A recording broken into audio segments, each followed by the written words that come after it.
fact, this is one of my favorite new games I've gotten. Got this for Christmas, and we've recently played through it, and I definitely liked it. It's Goonies, Never Say Die.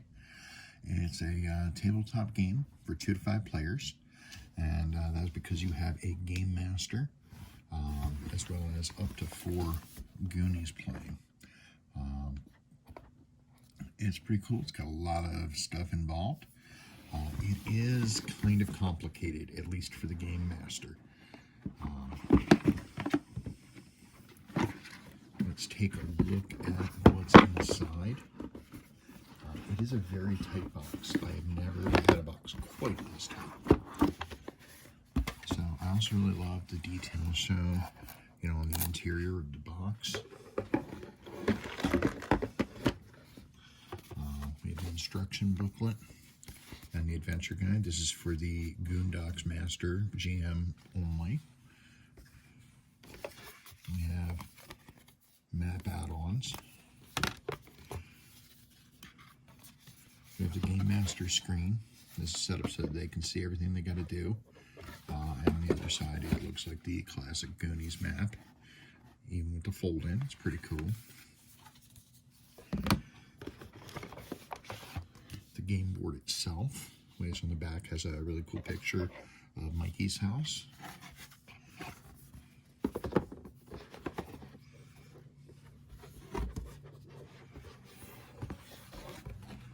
And it is a 4-up map. Oh.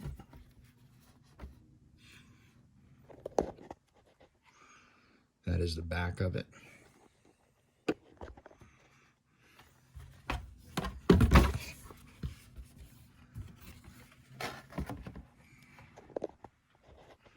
That is your play surface. I know it looks kind of like some abstract art, but it's pretty cool. We have some additional map covers. When you get to certain portions of the map, these get put down as it's revealed what's going on in that room. From there we have your 3 teenager cards, one for Brand, one for Steph, and one for Andy. Legendary treasure cards, regular treasure cards, and then item cards, all of which gets used throughout the game. You have peril cards and riddle cards, and then some enemy cards, and then additional cards for different Goonies. Different Goonies have different special abilities. And then there's also some One-Eyed Willy cards and the Giant Octopus cards. Yes, the Giant Octopus is involved. If you're not familiar with the Giant Octopus, I refer you to deleted scenes from the movie. You may also remember at the end of the movie when Data talks about how the scariest part was fighting the Giant Octopus. That's all related to a deleted scene from the movie, which is pretty cool. Additionally, we have our timer base. There are little pieces that go on that.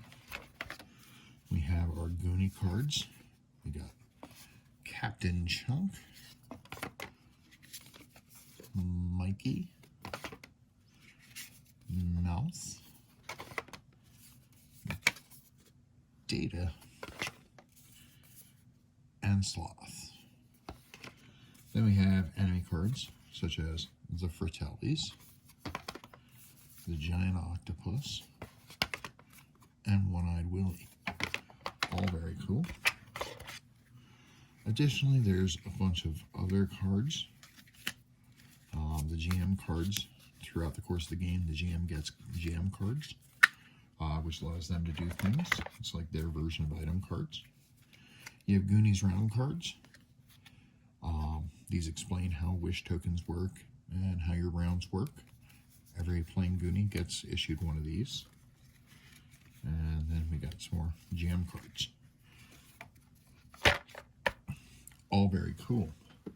Now, this is something I do for all my tabletop games. I always go out and pick up one of these little tackle boxes, sorter boxes. It just makes game setup easier when we're playing. So some additional stuff we've got here. We got bone dice.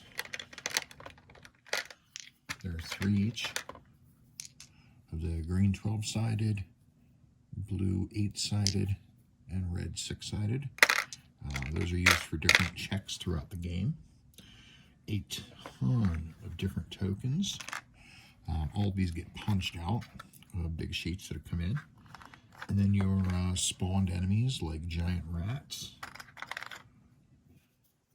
and merfolk warriors and skeleton bombardier,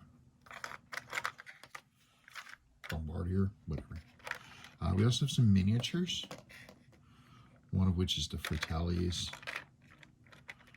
We've got One-Eyed Willie,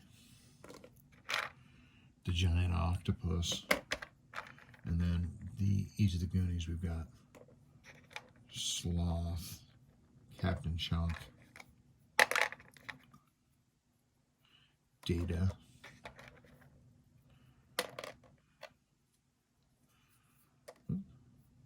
Mouth, and finally Mikey.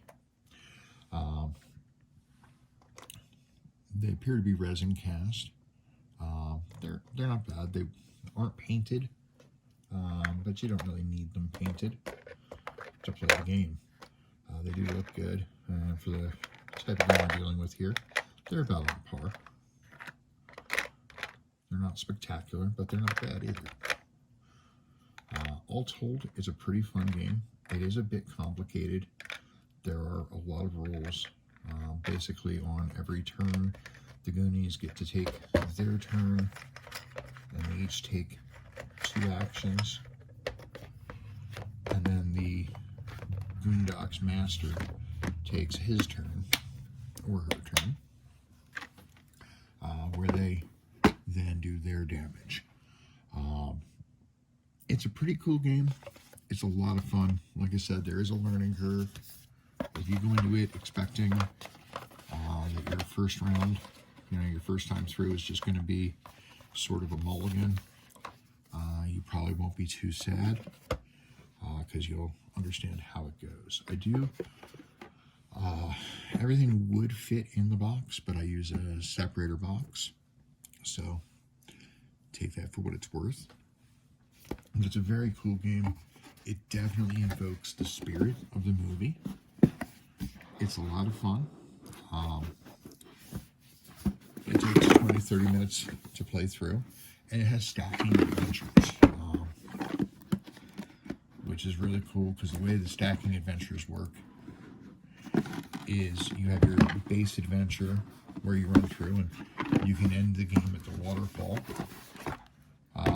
But additionally, you can opt then to play longer and go through more of the map, which is pretty cool. I like the way that works. But lots of fun. It's a quality game. My biggest concern is just, how many rules there are. It's basically D&D light, where everything is pre-set up, which has its benefits and its flaws. It's just good to know what it is going into it. So if that sounds like something you'd be interested in, this is definitely a great game for you.